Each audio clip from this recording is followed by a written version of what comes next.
everybody, my name is Lisa and this is my very first floss tube.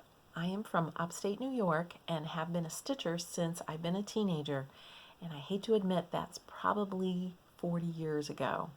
I do remember my very first needlework project, which I do not think was counted cross stitch. I think it actually was a crewel project, and it was a clock that I was making for my eldest sister's first child. I think it was a fairly good size, and I remember each number having a little animal attached to it. She says she still has the clock, but it's packed away somewhere. So I'm hoping someday I can convince her to dig it out and actually see it again, because it's probably been 40 years since I've seen it. I do recall, after finishing that project, going to the craft store, which at that time was Pleasures and Pastimes. I'm wondering if you guys remember that one. And looking up across the top where they used to have all their completed models. And I very much remember seeing counted cross stitch and thinking, wow, that just looks so neat. The little X's are so perfect and it's all just lined up. I found that very exciting, I think because I'm a type A personality, and that's what drew me to counted cross stitch, just that polished, perfect look, and I've been stitching since. Of course, during life, there's some times where I didn't stitch for months or years at a time. I went to school for quite a long time and had quite a bit of training afterwards. But over the past couple years, it has really picked up in my life, and I really do enjoy it. All my early projects, or at least most of my early projects, were things I made for gifts. So I hate to say this, but I don't have much to show for. I love watching Brenda and Saltbox Stitcher and seeing all their beautiful projects from all those years of stitching, and so wish that I had kept a lot of projects, but off they went for gifts, and that's okay. Over the past couple years I have been stitching for myself, and so I do have a few things I'm going to show you. This is probably the 6th time I've videotaped this because I seem to be having a problem with my phone where it's cutting off after 10 minutes. So instead of rambling on, I'm going to just go ahead and show you some of my projects. My most recent finish, which was actually last night, was my New Year's new start, and that is Blackbird Designs, Oh Joyous Day.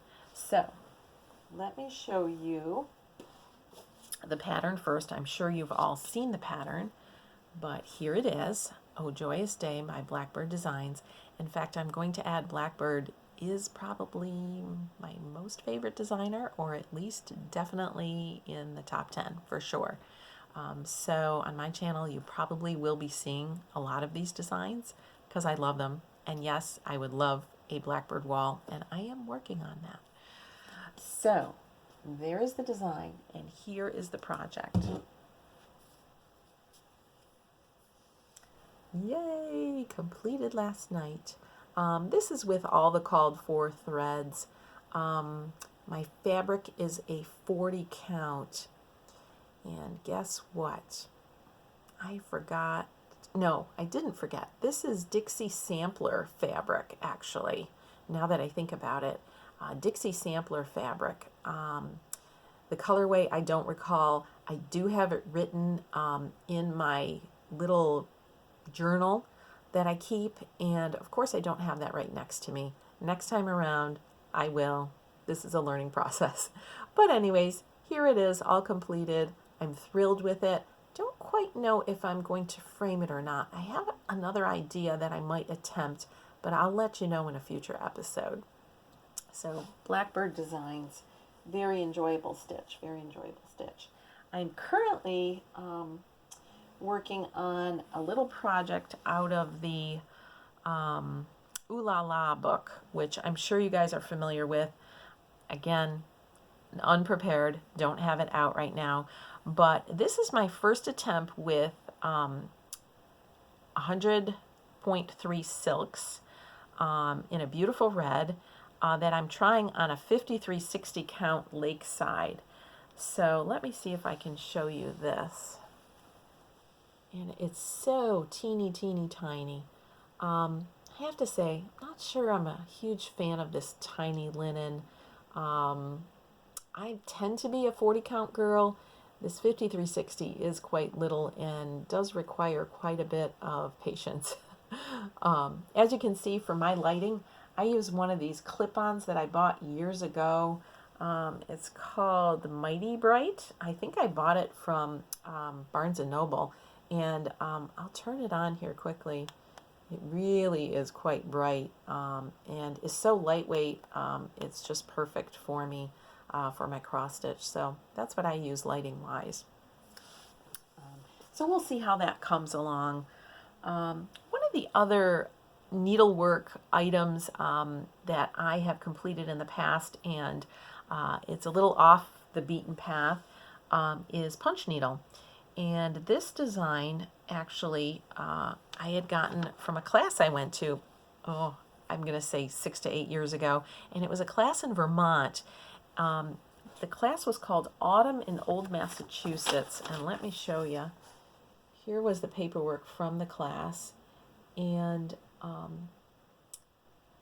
this gal is fabulous. Her name is Doreen Frost, and the name of her company is Vermont Harvest Folk Art. If you're into primitive, folky type stuff, check out her website. Again, Vermont Harvest Folk Art, Doreen Frost. Oh, and here is the date. It's from 2015. So there you go, 6 years ago. And it's a beautiful project. I ended up changing the date to our wedding date. And here it is. And there's the punch needle. And I really, really enjoyed this. I have to say, I'm working on a punch right now from a Juliet Old Tattered Flag, but I, again, don't have it out. With everything in an uproar in this room, I don't have it out. But next time I'll show you. But a beautiful project. The other artist that I enjoy quite a bit is Rebecca Smith. I don't know if anybody's heard of her, but she's also a very prim, folky designer. This is her first book. She's actually put out 2 others. I have the second one, but don't have the third. This one's Wool Applique Folk Art, and I worked on this project, which she called a caddy, but I would probably call a housewife. And here's a photograph of hers in the book, which is just beautiful. I worked on this in early February from start to finish. This only took me about a week. I was in the mood for Valentine's, and so chose some very red fabrics, red motifs. And here is what I'm calling a housewife. And down here is a little pocket that you can put scissors. I actually put some stuffing in it to give it a little dimension, but you can put scissors in. This is raised kind of as a pincushion, and this part of the flower is raised as a pincushion. And I just put like a little sari silk ribbon for a hanger, and I just love it. I just love it. And it was a quick project, so I'm telling you, if you're in the need of a quick finish, wool applique I think is the way to go. At least a small one. I know people do wool applique for a quilt. I've never attempted that, but this is a small one. But I just love it. Another thing I did want to show you was this beautiful framed piece from Blackbird. I told you you'll see a lot of Blackbird. This is one of their out-of-print charts that was generously borrowed to me by Fat Cat Flossing, Leslie Hurley, and this is called Moon Garden. And I just love the framing on this. I don't know if you can see that very well, but it's very, very pretty. Very, very pretty framing. And this was done by Total Framing in Virginia. And this is all the called for fabric and threads. I thought if I'm going to stitch an out of print chart, it was going to be all the called for. So I really love it, and it's ready to go on that wall. All right. So one other very quick thing I'll show you is I have done some drums over the years. Another one of my favorite prim designers is Stacy Nash. Oh, let me show you the design first. This is called Nettie's Sampler Pin Keep Drum. Here we are by Stacy Nash, trying to get the glare off. And here is my finished drum. And I'll just rotate that a little bit for you. Drums are super fun. There's my initials. I just love them, and I'm hoping to do some more. I did do a couple others I have downstairs. This was, as you can see, 2018. So there you go, a beautiful drum by Stacy Nash. So those are a few of my projects. I am going to stop the video now because I think it might cut off, but I have a whole lot more to talk to you about, and so I will be back very, very soon. One of the biggest things I want to mention, you're probably noticing I'm sitting in front of a dresser here. This is my current project, which is a new crafting studio. I've never had one. This used to be the kids' play area. I can't even use the whole room, but it used to be a play area that I'm making into my studio. And I actually just painted this dresser. This was an old chifforobe from my childhood, so I think it's probably over 75 years old. And I painted it with these awesome paints called Dixie Belle in drop cloth, and went to Hobby Lobby to pick out these gorgeous crystal knobs, and I think the project just came out fabulous. My room is in a complete uproar, and I'm hoping this doesn't give out, but I'm going to show you just what a mess this place is. Because one of my favorite things seeing on Flosstube is somebody renovating, creating, redecorating their crafting area.